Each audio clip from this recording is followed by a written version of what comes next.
Well, the first story I'd like to tell, it's one of my very favourite stories, and it comes from Wales.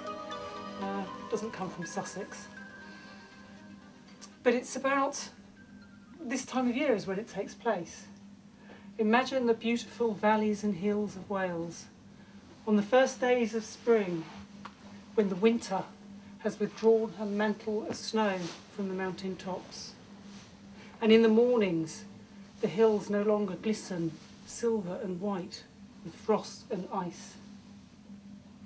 Imagine the joy of the people who live in the valleys, who've spent all winter trapped by the snow. Imagine how the cattle feel when the barn door is first open and once again they are free to roam the fields. Well, on this spring morning, we are going to join young Farmer Gwyn as he makes his way up the winding track to the pastures high in the hills, the pastures that surround the magical lake of Llyn y Fanfach. Now, Farmer Gwyn has made this journey countless times before, but today is different, for this is the first time that he's made the journey on his own. For his old father is no longer able to climb the hill. His knees and his hips ache too much. So Farmer Gwyn leads the cattle, the sheep and the horses. Now this lake is known to be very magical because it is said that it is the home of the magical lake fairies. In fact, it's claimed that the king and the whole royal family of all the lake fairies live in this lake. And although Farmer Gwyn has been going there since he was a mere toddler, he's never seen one of these enchanting fairies. So you can imagine his surprise as he turns the brow of the hill, and there, sitting on the edge of the lake, is the most beautiful, enchanting lake fairy that you could ever imagine. He is completely dumbstruck, and he rushes towards her, afraid that she might just evaporate.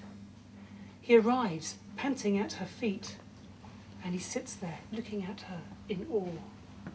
He admires her beautiful fairy hair, her beautiful fairy clothes.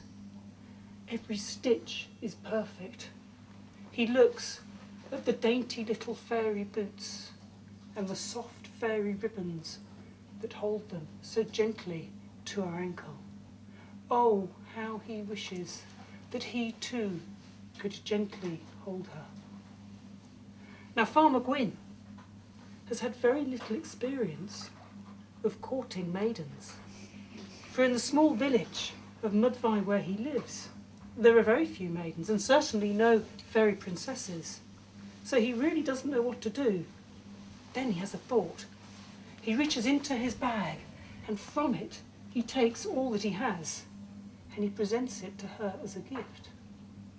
Unfortunately, it happens to be his lunch.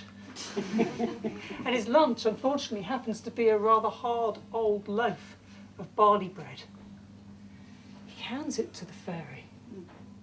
She picks it up and looks at it.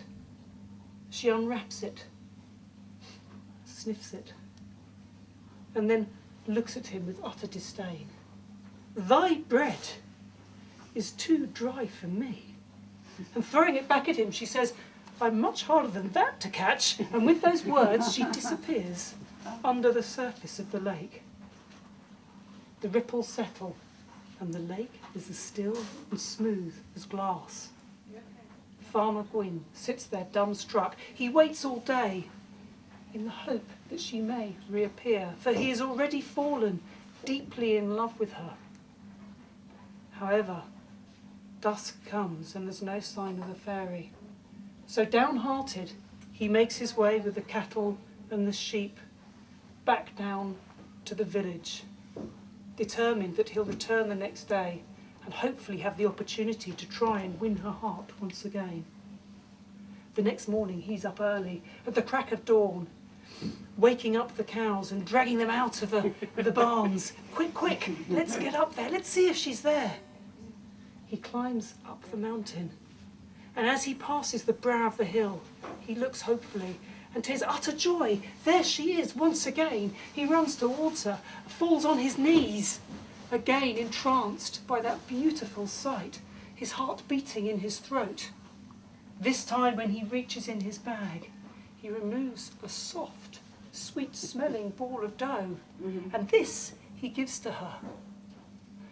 She takes it, she unwraps it, she smells it. She looks at him and she says, "Thy bread is too moist.